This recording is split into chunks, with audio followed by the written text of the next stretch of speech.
Ini adalah salah satu saya cara memandang market sesimpel mungkin.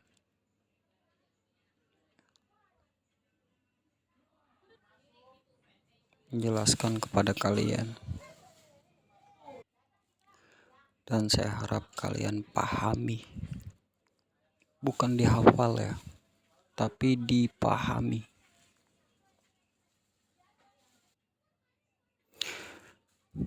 Yang di sebelah kiri adalah uptrend, yang di sebelah kanan adalah downtrend. Haha, ya pasti kalian tertawa, kalian semua tahu.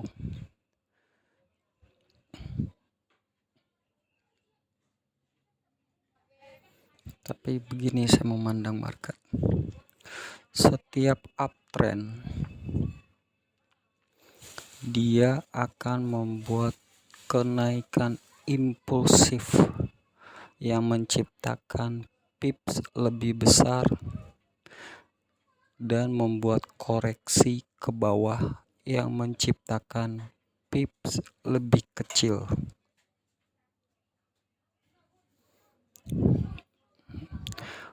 Panah berwarna hijau itu adalah impulsif up, menciptakan pips lebih besar. Panah berwarna merah adalah koreksi ke bawah yang menciptakan pips lebih kecil. Seperti ini kira-kira mapping ya. Berwarna hijau impulsif, berwarna merah koreksi. Break resisten sebelumnya atau high sebelumnya membuat impulsif lagi, lalu membuat koreksi kembali. Ingat ya, impulsif menciptakan pips lebih besar dan koreksi menciptakan pips lebih kecil.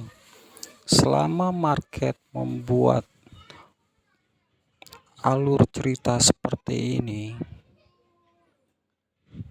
artinya masih uptrend.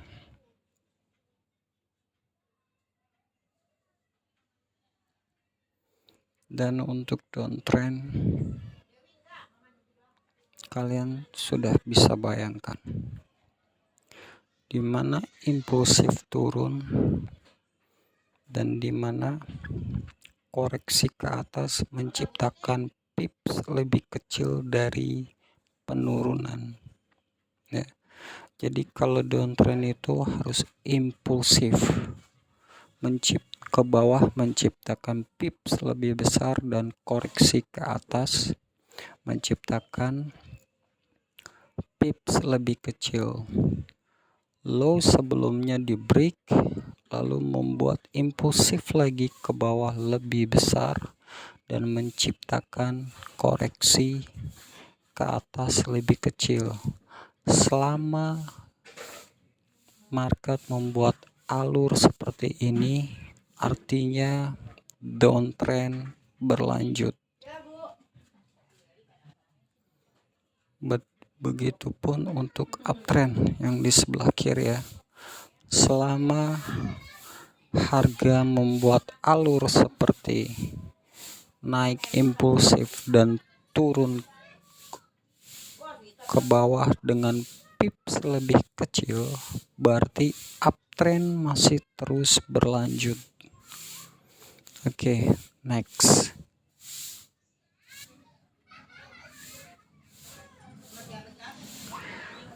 Dan ini adalah alur yang biasa terjadi pada time frame kecil. Pada impulsif kenaikan tetap akan ada high low dan dia akan membuat penurunan kecil-kecil ke bawah yaitu koreksi, tapi membuat pips itu tidak lebih besar dari kenaikan untuk up. Dan untuk di sebelah kanan itu adalah contoh untuk down ya. Dan satu contoh misalnya dia up yang di sebelah kiri.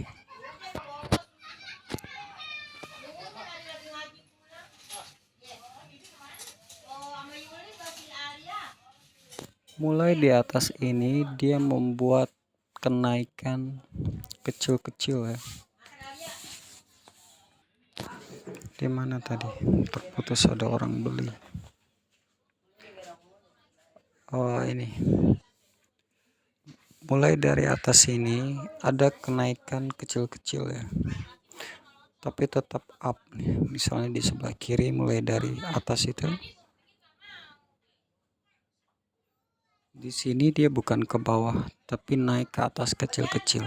Up, down, up, down, up, down. Dia buat high, low, tapi kecil-kecil. Itu biasanya menandakan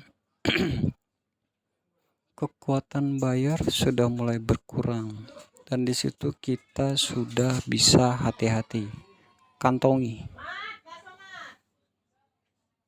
Dan begitu pun untuk yang di sebelah kanan, untuk downtrend. Setiap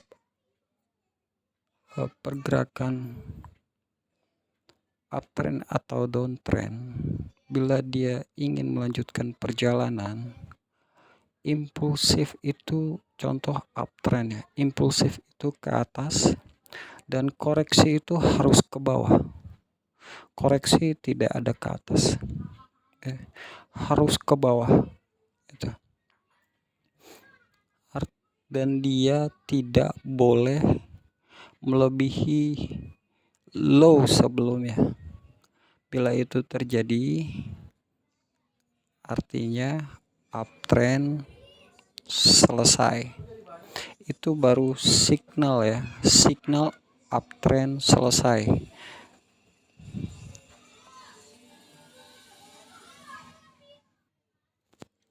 Dan ini adalah chart atau alur harga pada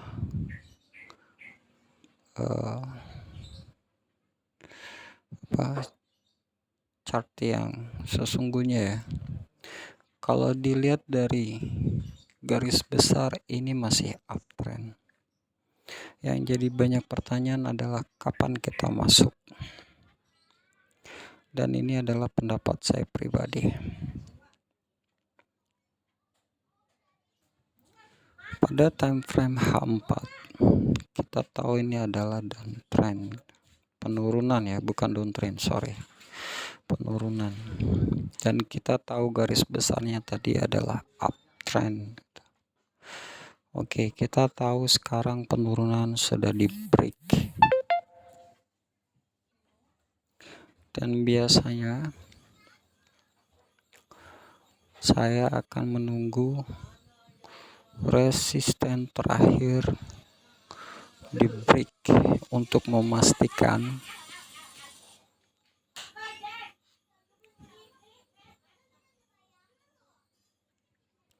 uptrend berlanjut.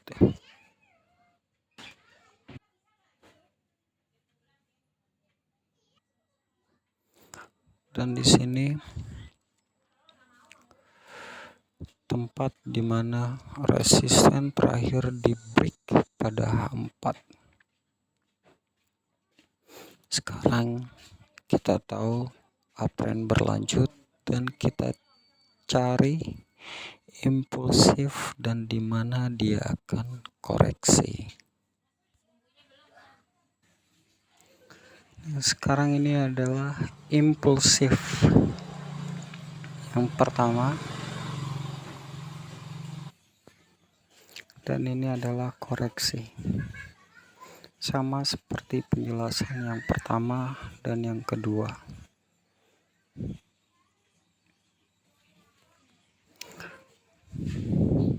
Lalu di mana untuk titik entry belinya?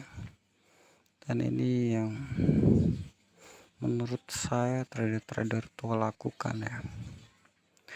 Pada titik resisten, pada titik resisten atau support yang ketiga.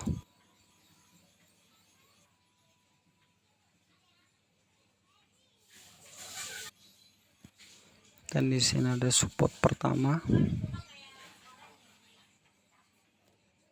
support kedua,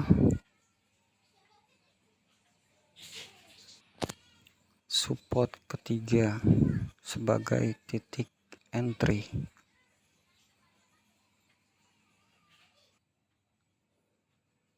Dan bila kalian gabungkan pada basic pelajaran pada forex, titik entry ketiga tidak menyalahi aturan. Mulai dari tanda panah di sebelah kiri, support yang menjadi resisten di panah yang kedua, dan yang akhirnya di break pada pergerakan impulsif ke atas yang akhirnya membuat koreksi ke bawah, yang membuat resisten. Jadi mulai dari sebelah kiri, support menjadi resisten atau support become resisten, dan resisten menjadi support, resisten become support.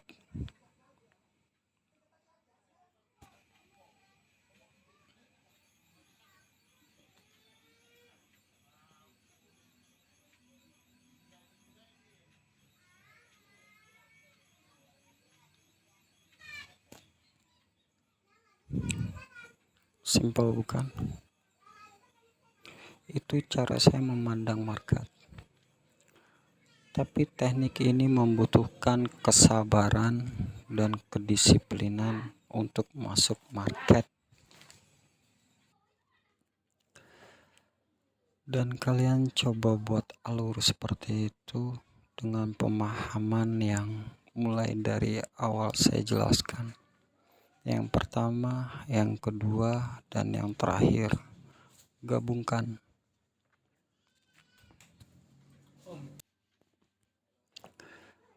Aduh, di mana tadi? Keputus lagi ada yang beli.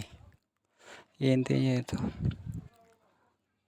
Kalian backtest. Cari alur seperti ini ke belakang. Mau di time frame manapun, tapi kalian harus ngerti pada time frame besar dia lagi apa? Up atau down. Gitu. Kalau memang di up itu tidak ada gambaran, mundur kalian beralih ke time frame yang lebih kecil. Masih tidak ada gambaran, turun lagi ke time frame yang lebih kecil. Apalagi harga sedang terkungkung ya. Harga bermain di area itu. Nah, biasanya dia akan membuat alur di time frame kecil. Cari yang seperti ini. Kuncinya cuma satu. Sabar untuk masuk ke pasar dan tetap disiplin. Mungkin itu aja. Good luck. Semoga beruntung.